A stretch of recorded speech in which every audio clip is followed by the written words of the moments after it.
मी अथर्व तुमचं पुन्हा एकदा नवीन व्हिडिओ स्वागत करते.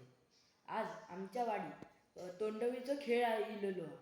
चला मी तुमका तो खेळ दाखवते आणि तुम्ही खेळ बघलास काय नक्की कमेंट करा. आणि तुम्ही आमच्या व्हिडिओ नवीन असलात तर लाईक करा, शेअर करा, सबस्क्राईब करा. चला आमच्या व्हिडिओ सुरुवात करूया.